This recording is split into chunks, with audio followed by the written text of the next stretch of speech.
শিক্ষার্থীরা, তোমরা সবাই কেমন আছো? আশা করি সবাই ভালো আছো।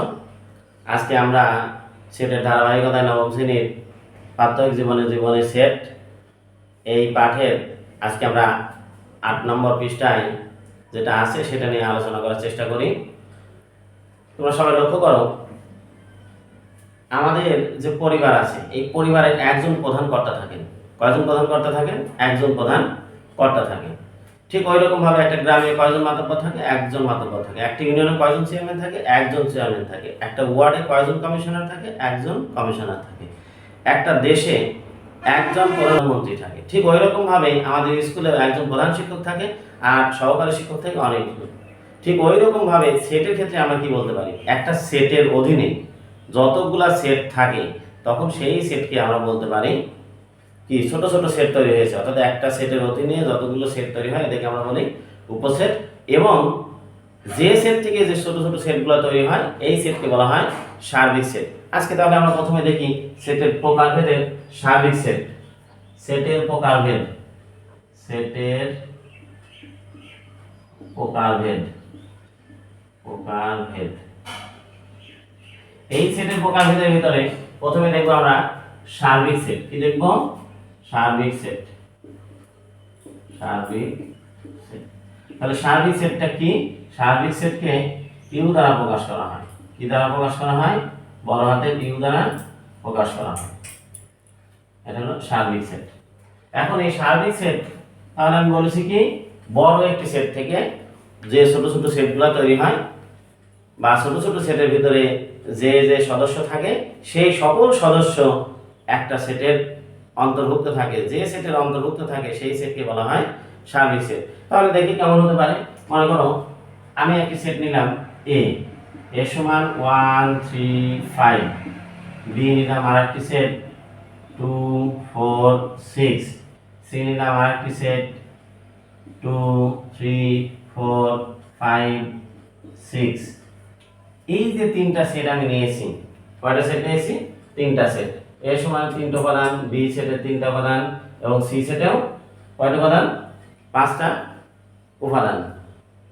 তাহলে এই যে এই সকল সদস্যকে নিয়ে যদি আমরা বড় একটি সেট তৈরি করি তাহলে সেই সেটটা হবে কি 1 2 3 4 5 6 7 8।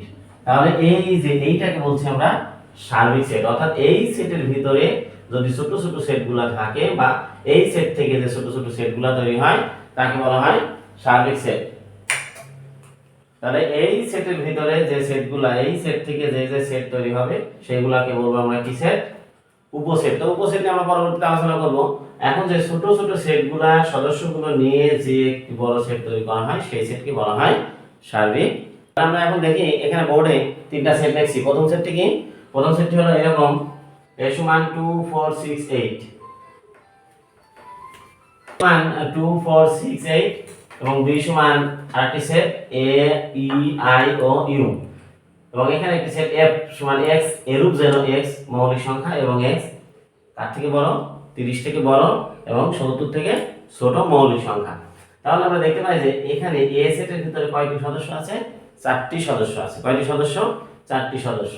আবার বি সেটের ভিতরে কয়টি সদস্য আছে? 5টি সদস্য আছে এবং 5টি উপাদান আছে বি সেটে।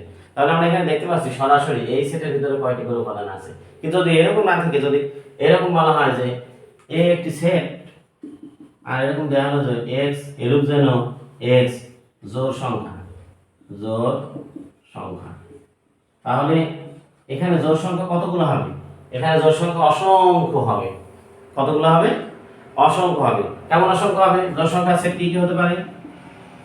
1 2 4 6 8 10 12 এরকম ভাবে যদি আমরা লিখতে থাকি তাহলে অসংখ্য পর্যন্ত লেখা যাবে। ঠিক ওই রকম ভাবে যদি আমরা লিখি যে x এরূপ যেন x বিজোড় সংখ্যা সেট তাহলে এটাও চলে যাবে।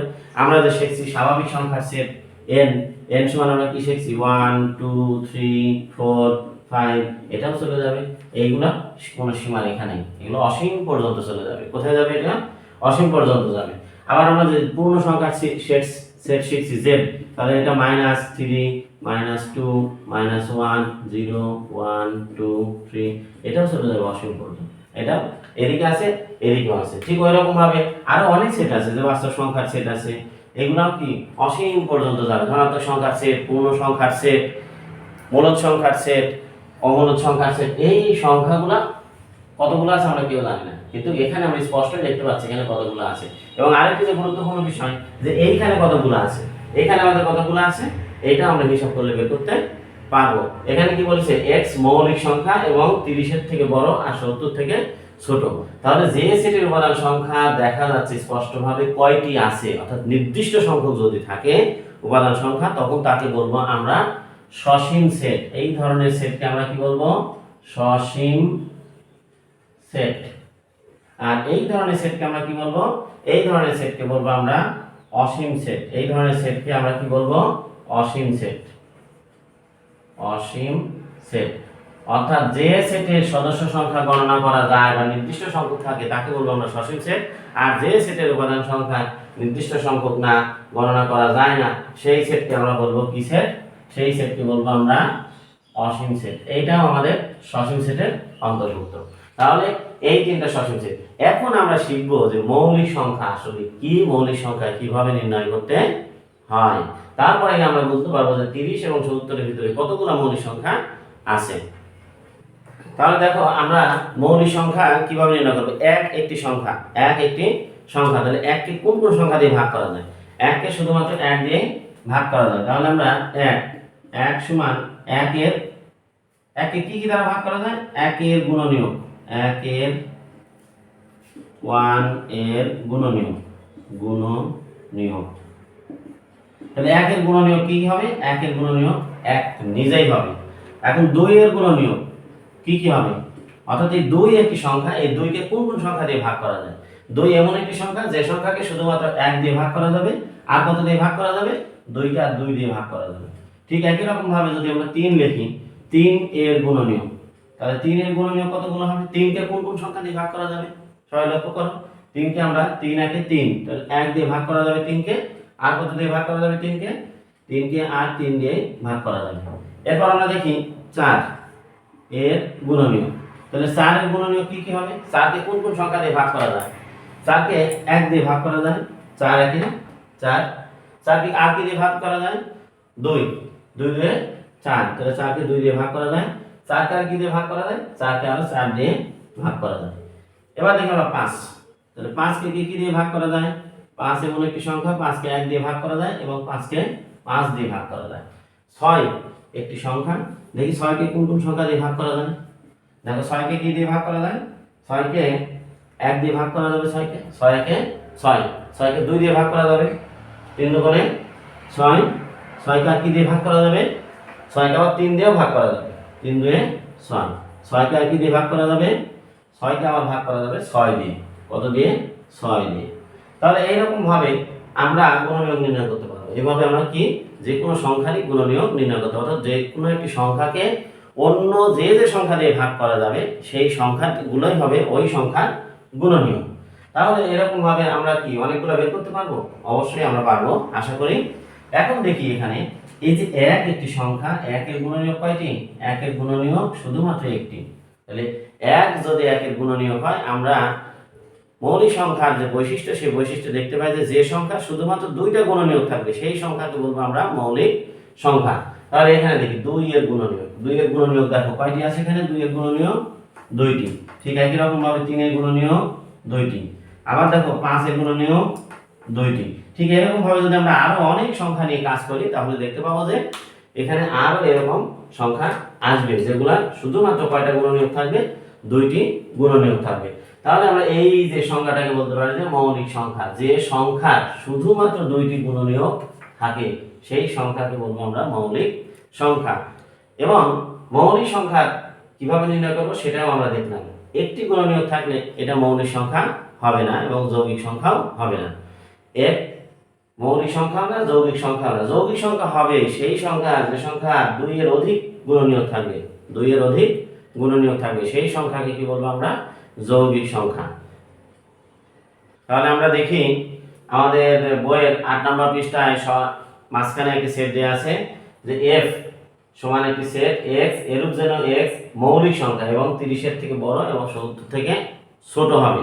তাহলে আমরা একটু আগে দেখলাম যে মৌলিক সংখ্যা কিভাবে নির্ণয় করতে হয়। তাহলে মৌলিক সংখ্যা নির্ণয় করা শিখছি। এখন আমরা দেখি যে 31 থেকে 70 এর ভিতরে কিভাবে নির্ণয় করব। আমরা এইভাবে যে 31 এর গুণনীয়ক, অর্থাৎ 31 একটি সংখ্যা, তাকে কি কি দিয়ে ভাগ করা যায়। 31 এমন একটি সংখ্যা যাকে শুধুমাত্র কি কি দিয়ে ভাগ করা যায়, শুধুমাত্র 1 এবং 31 দ্বারা ভাগ করা যায়, অন্য কোনো সংখ্যা দিয়ে ভাগ করা যায় না। 32 একটি সংখ্যা, এই সংখ্যাকে দেখো 1 2 4 8 16 32 এই সংখ্যা দিয়ে ভাগ করা যায়। 33 একটি সংখ্যা, এটাকে 1 3 11 33 এই চারটা সংখ্যা দিয়ে ভাগ করা যায়। ঠিক ওই রকম ভাবে আমরা দেখতেছি যে 37 কে আবার কি কি দিয়ে ভাগ করা যায়, 1 আর 37, অন্য কোনো সংখ্যা দিয়ে ভাগ করা যায় না। এরকম ভাবে ঠিক আমরা যে দেখলাম যে মৌলিক সংখ্যা শুধুমাত্র বৈশিষ্ট্য কয়টা গুণনীয়ক থাকবে, দুইটি গুণনীয়ক থাকতে হবে। তাহলে আমরা দেখতে পাচ্ছি যে এইখানে আছে কয়টি গুণনীয়ক, মৌলিক সংখ্যার এখানে আমরা দেখতে পাচ্ছি দুইটি গুণনীয়ক, এখানে দেখতে পাচ্ছি দুইটি গুণনীয়ক। ঠিক একই রকম ভাবে আমরা 70 পর্যন্ত সংখ্যাগুলো খাতায় লিখে রেখে শিখব যে কোন কোন সংখ্যা দুইটা করে গুণনীয়ক থাকে। তাহলে দেখছি যে আমরা এইরকম ভাবে করার পরে এই 70 এর ভিতরে মৌলিক সংখ্যা এইগুলো আছে। তাহলে এখানে কয়টি হচ্ছে আমরা গণনা করে দেখি, 1 2 3 4 5 6 7 8 9টা। তাহলে এখানে সদস্য আছে আমাদের কয়টি, 9টি। তাহলে এই ধরনের সেটকে আমরা কি বলবো, এই ধরনের সেটকে আমরা বলবো সসীম সেট। কি সেট, সসীম সেট।